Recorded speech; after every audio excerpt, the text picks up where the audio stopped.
Hello again, everyone. This is Randy, your sewing machine man, and what we're looking at is a Vigorelli ZZ robot.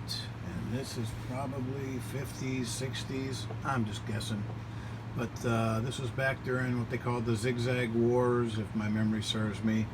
The Vigorelli gentleman, Mr. Vigorelli, I guess he used to work for Necchi. You'll see a lot of similarities in here with the wiring and the motor attachments and how it's set up. Very similar to the Necchi of that era.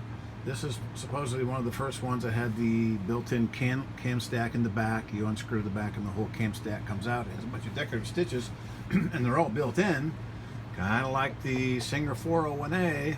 And Sewing Machine Lore has it back in the day when the Singer company opened up the factory in Anderson, South Carolina, hence 401A, 500A, 301A. All those A designations were for the Anderson plant.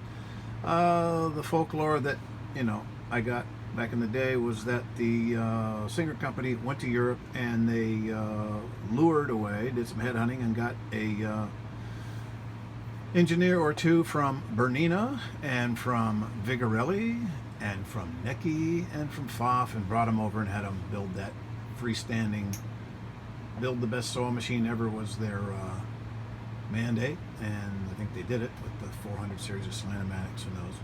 But Mr. Vigorelli made a nice machine, and it's cast iron. It weighs, like they say, a ton. It's not really a ton, it's more like half a ton, but it weighs a bunch. Has a lot of standard interchangeable parts, which is good because this one needed a new clutch disc, and I just happened to have one from a Singer, and it went right in there. This one's flattened out, and it would go along and kick out because the little ears weren't protruding. They were worn out. So we put another clutch in there. There's the old one. Give it back to the customers if they want to keep it original.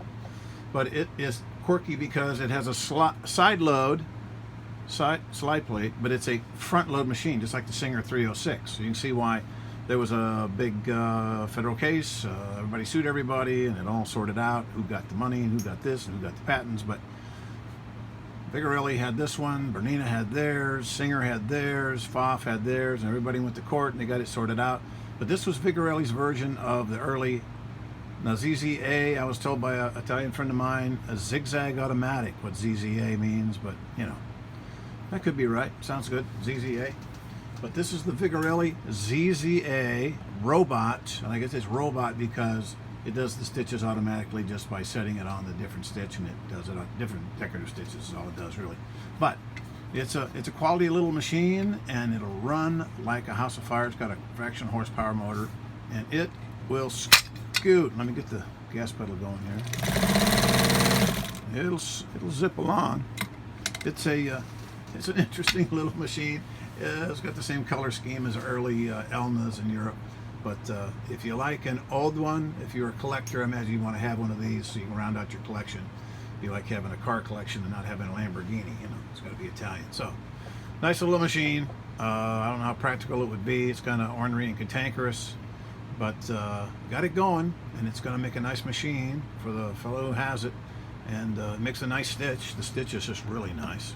It's got adjustable pressure, drop feed, and stitch length, and all the metal cool stuff, chrome plated, all the stuff you want on a machine. So it's an oldie but goodie. You can put it in the standard Singer cabinet. It's got the round corners, standard Singer cabinet, carrying case, whatever.